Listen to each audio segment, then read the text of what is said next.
Hey, you know what episode of the Beverly Hillbillies is on MeTV right now as we're recording? The Wrasslin' Clampets. Oh, with Mike Mazurki Gene LaBelle is the referee.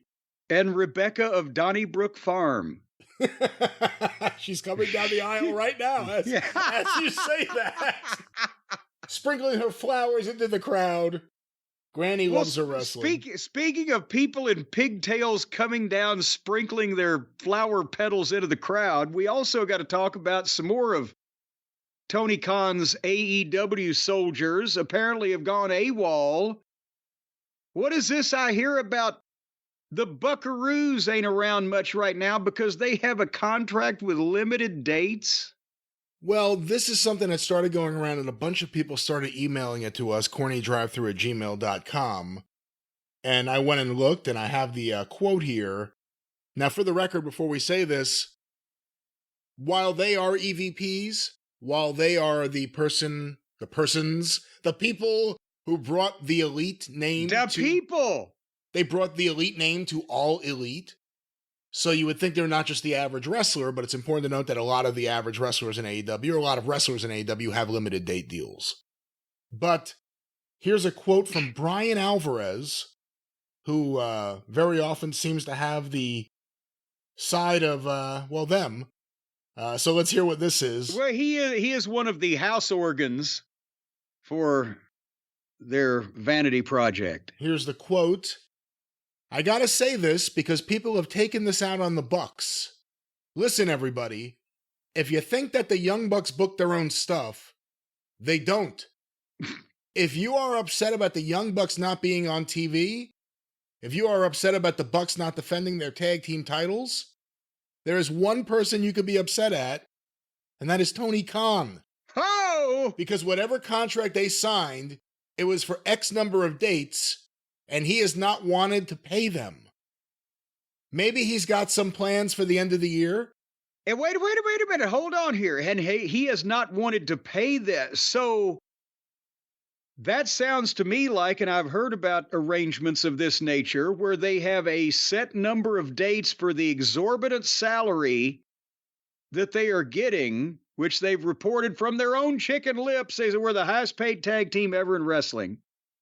But if Tony wants dates over and above that number of dates, he has to pay him even more per date if you prorated it than what they're already making. He don't want to pay him the extra money on the extra dates, apparently. I'm sorry, I didn't mean to jump in. And by the way, the problem isn't them wanting to work with their friends or them only being able to work one style of stuff and them doing really bad segments. It's Tony's booking, but let's get back to this. Maybe he's got some plans for the end of the year, or they used numbers of dates beginning of the year, or they used numbers, that's what it says. I don't know what it is, but it isn't the Young Bucks deciding, hey, we're going to take the summer off and not defend our tag team titles. It is like Brock Lesnar. Remember people getting mad at Brock for never showing up? For somehow Brock was calling the shots? It's like he had X number of dates. They did not want to pay him for extended periods of time. So they told him to stay home, and he farmed and he drank whole milk. And when they wanted, they called him back to work. Is this a real quote? This is what it says here. And when they wanted, they called him back to work.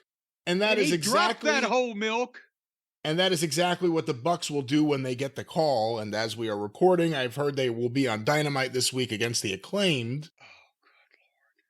Oh, good Lord. So that's a part of a wonderful build to Wembley for that three-way match. But again, the Young Bucks have never meant less. You know, when he says you could be mad that they're not on the show or this or that, them being on the show is one of the things that hurt the show. Yeah. It's not just Tony's booking of everything with this awful feud with the evil executive vice presidents against the head of the company, who has the power to overrule anything at any time, but doesn't. Then he gets beat up. And just did. He just overruled shit last week, but only some shit. But they don't think they deserve any of the blame for how awful and how just the wrestling public at large is not accepting of them because it's not very good. It's the same match over and over. Bad characters. Doesn't feel genuine. Matt Jackson is world-class awful as a professional wrestling talking character. It's the kind of heat that makes you turn off the TV. But let's think about this now for a second. With the other stuff that Tony puts on television, them he said, "Oh, go home. I need to." It's like when Grizzly Smith wanted to quit as booker for the Culkins and come back to work for Watts, and Watts said, "No, I'll pay you to stay there and keep booking because you're lousy." Seriously, on any side of this, how did he sign them for a contract for that much money and has used all of their dates by August? Or enough of them that he's got to be stingy with them. Do you want me to answer that question? The real answer I would give you if you asked me that? Yes. Their agent is Barry Bloom. He got them a fucking world-class deal. And Tony was afraid they would go to WWE, so he gave them whatever they wanted. That would be my guess. Oh. He not only gave them all that money, but now he's out of dates on them by August, when we hardly ever saw him to begin with. Except maybe they were in Ring of Honor. I don't fucking know. Well, not out of dates, conserving his dates. Well, conserving is close enough that you need to fucking break that pill in half, Grandma, and stretch out your blood pressure medicine or whatever.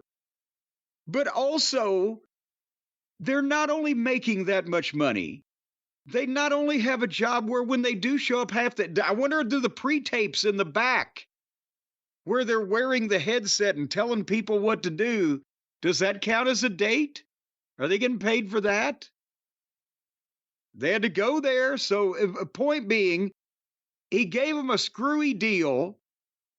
They've got all that money and limited dates, but they started the fucking thing. They wanted to change the world, the elite in All Elite Wrestling.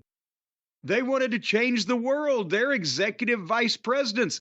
Guess what? If you're a fucking executive vice president or any kind of goddamn wrestling booker or promoter in a real company, you don't get days off at all. Forget that shit. When everybody else is off, you're on. Like Ole Anderson used to say, the wrestlers, if you book them, they show up, they wrestle. If you don't book them, they're off. I'm a booker. I think for a living. What am I going to do? Get up one day and say, I'm not going to think today. Well, some of these people, I think, do that. But these two pygmies that get everything handed to them, and he was scared they were going to go to the WWE. Boy, he should have let them. Because then he would have removed a drag on his ratings in all those crummy TV segments, and they would have been exposed for what they are. A couple of cosplaying kids that don't have any idea how far over their heads they were getting until they got there. And now they're getting paid, and they don't have to work. But that just means that no people are calling for them to work less. Nobody is aware of the Bucks. We want them back. Only the guy paying them millions of dollars. It's not about where are they. It's why are they the tag team champions if they're not going to be there? Not, hey, let's get them back. That's what the conversation is. But the tag titles, like every other title there, means nothing. No wonder Cody couldn't wait to get out a bunch of unmotivated, lazy, entitled fucking children. They started the thing and they don't want to be there every week at the national TV show for the company that they started and their EVPs in. Yeah, one day the real story, let's see if anyone has the guts to tell it. Cody and Tony and Brandy. Let's see if someone has the guts to tell the story or they're going to hide behind these NDAs forever. Cody and Tony and Brandy and Britt and the whole hee-haw gang. And the Bucks. Don't forget those Bucks. While Kenny Omega's at home playing video games. But the idea that the Young Bucks have the most lucrative contract ever for a tag team, worked the least amount of dates ever for a meaningful tag team. I mean, every tag team that made a lot of money worked a lot of dates, right? Can we say that? Well, yes. Yeah, because they drew houses. That's how they made the fucking money. Yes. They drew Let me go back to that. No one draws. They have a Dynamite coming up. I think there's 2,400 tickets sold. You know, they're expecting maybe another 1,000 if everything goes well. So, and that's what the Bucks on the show, apparently. Being added back to it after weeks off TV where no one was asking for them. You almost feel sometimes like AEW, and it's hard with the Bucks because they are the elite, and they're more of a tie to the company at this point than Cody, obviously, and Omega's MIA. Vince McMahon flushed his company of the talent he didn't need, and slowly but surely the people in NXT who got beat by AEW all ended up in AEW. Everyone that was in the, other than like Karrion Kross and Timothy Thatcher, everyone who was in the top picture ended up in AEW, who was getting beat by AEW. AEW should look at some of their people who underperform and do the same thing Vince did.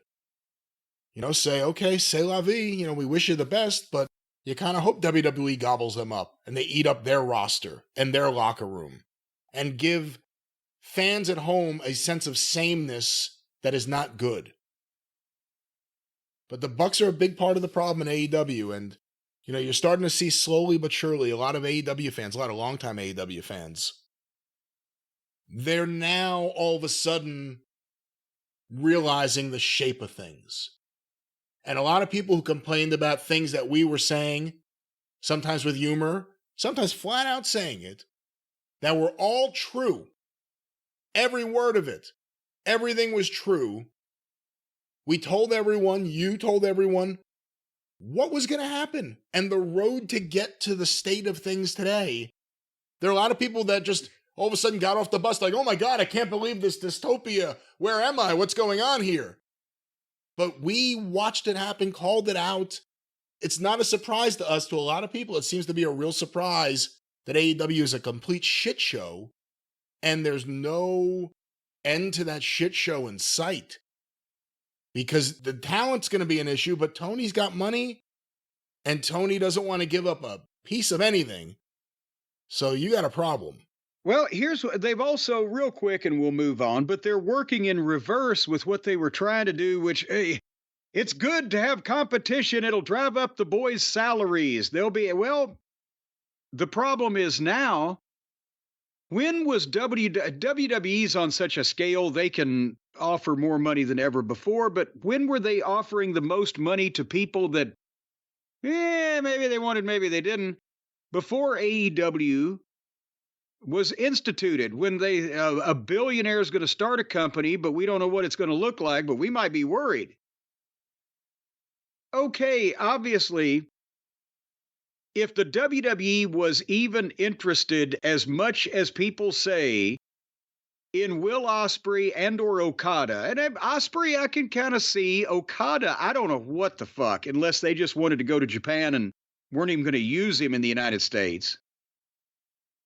But the Bucks, if they had any opportunity to ever get a WWE offer of any kind of legitimate scope, that's gone, because the WWE now has seen they wouldn't be an acquisition to the WWE, which they probably never would have been to begin with, but they may have harmed AEW critically. That may have been something they were considering in the WWE office. But if the Buckaroos disappeared now off the face of the planet, the difference in AEW would be negligible. It's not like they're contributing behind the scenes, obviously, if they don't even want to come to work to wrestle in their own company they started. So why would the WWE ever offer anything to them? They wouldn't be a boon to their business. It wouldn't be a blow to AEW's business if they left. And they're probably thinking, well, yeah, let Tony spend some more of his money on more of these fucking guys that don't mean anything for him. And so they're gonna do the opposite of driving the salaries up, is they're gonna start driving the salaries down. Tony overpays for everybody anyway. Why the fuck are we trying to bid on these motherfuckers? Let him spend himself. Instead of rope-a-dope, spend a friend. Let him spend money on all these friends he's buying. I think they're all insane. Well, the other interesting thing about this story is it's not the Young Bucks' fault that they're not there. That's Tony. So now you're overtly starting to see or hear from Young Bucks sympathizers. You're starting to hear the blame going to Tony outwardly for the first time. This is something that's been a reality for a long time that people denied. We always said more people got to come out and admit it. You're now starting to see it. Well, yeah, because you know who Alvarez talks to get his his slant on things, and that means that Tony's the bad guy, according to the Buckaroos. He's the one that's making us do all this stupid shit, and he's the one that signed us to a stupid deal, and he's the one that don't want to pay us to come back and have more stupid matches. It's all his fault. So everything's fine over there in AEW land. They're like a box of fluffy ducks over in AEW.